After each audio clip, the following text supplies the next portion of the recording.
Mon général, je suis un peu déçu. Je suis déçu par rapport aux taxes. Je ne comprends pas. Je suis arrivé, cela fait 2 ans. Et j'ai mis 1 an à avoir mes petits papiers et j'ai commencé à travailler.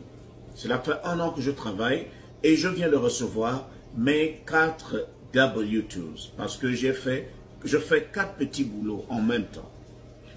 Mon général, je suis allé voir un agent qui aide les gens à appliquer pour les taxes et l'agent m'a aidé.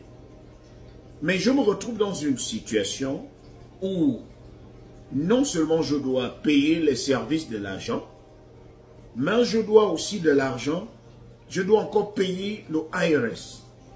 Et ça va jusqu'à 2500 $ que je dois sortir pour remettre encore au IRS. Mon général, je ne comprends pas.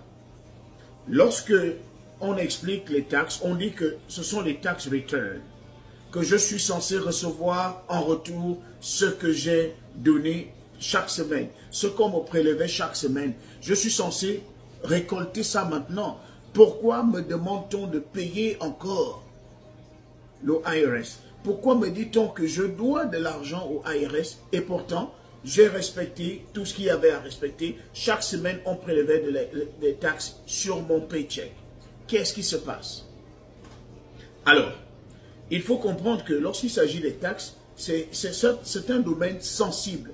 Et c'est un domaine où tout le monde est obligé de s'arrimer. Ce n'est pas de ma volonté, ce n'est pas de ta volonté, mais nous tous, nous payons les taxes et nous sommes obligés de payer les taxes. Parce que si on ne le fait pas, la prison nous guette. Si on ne le fait pas, on ne peut même pas finir nos procédures sur le plan d'immigration. Imagine que tu as la carte verte et tu comptes demander la nationalité américaine plus tard. Tu ne pourras pas avoir la nationalité américaine parce que c'est une question qui va toujours être posée.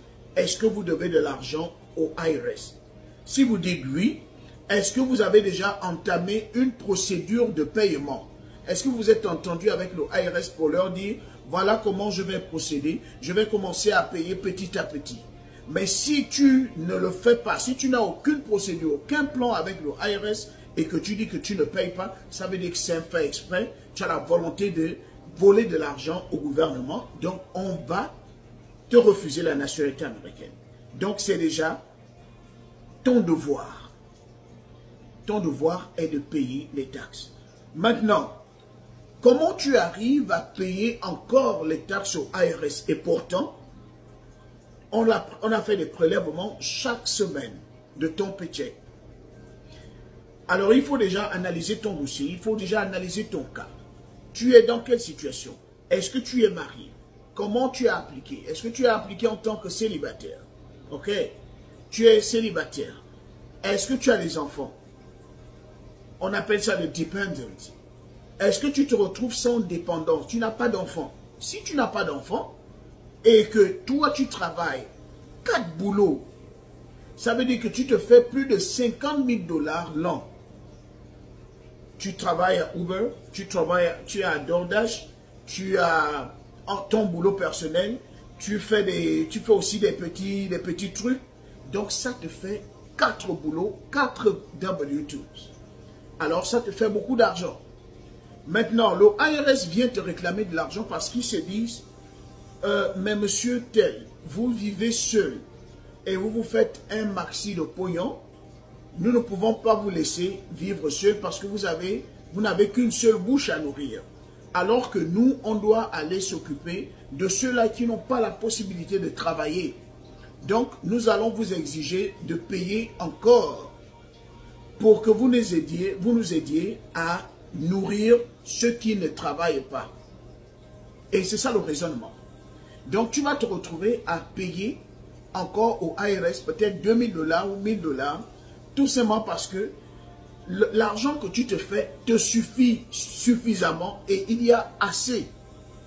Si tu avais des enfants, le IRS ne t'aurait même pas demandé. Ils auraient même peut-être ajouté. Parce que tu as des enfants qui dépendent de toi, dont tu devrais t'occuper. Si tu étais marié, on allait se dire, tu as une autre bouche à nourrir et c'est ta femme ou bien c'est ton mari. Mais comme tu es seul et que tu te fais plus de 50 000 $ l'an, ça veut dire que tu dois encore verser de l'argent. C'est vrai, je vous comprends. Cela fait très très mal. Lorsque tu sais que chaque semaine, on prélevait de l'argent et que tu te retrouves encore en fin d'année, au mois de février, à payer encore au IRS et pas une petite somme. Parfois, c'est 1 000 $, c'est 2 000 $, c'est 3 000 $, dépendant de tout ce que tu as emmagasiné. Donc, le tout n'est pas de, lorsque vous arrivez, le tout n'est pas de faire beaucoup de boulot alors que tu connais ta situation. Tu as fait beaucoup de boulot, tu as eu beaucoup d'argent, mais lorsque tu vas aller appliquer pour les taxes, on va te réclamer plus parce que tu es seul. Et je rappelle encore qu'il y a des États, aux États-Unis, certains États où on paye 2 taxes. Par exemple, New York, Iowa, où on paye 2 taxes, c'est-à-dire la taxe de l'État et la taxe fédérale. Il y a aussi des États où on ne paye qu'une seule taxe. Par exemple, chez moi en Floride, on ne paye qu'une seule taxe. Mais à New York, celui qui est à New York va payer 2. Donc, c'est plus lourd. Et tu n'as pas le choix que de payer. Si tu veux bien vivre ici aux États-Unis sans avoir des problèmes, tu dois payer. Le paiement ne se fait pas sur place le jour où tu appliques pour tes taxes parce que le IRS doit faire la procédure et ils vont t'envoyer le chèque que tu dois déposer. Ils vont te dire de payer. Mais la société que tu as utilisée pour qu'on applique pour tes taxes, tu dois la payer et attendre. Alors, pour ne pas te retrouver dans cette situation, il faut peut-être chercher à avoir un business.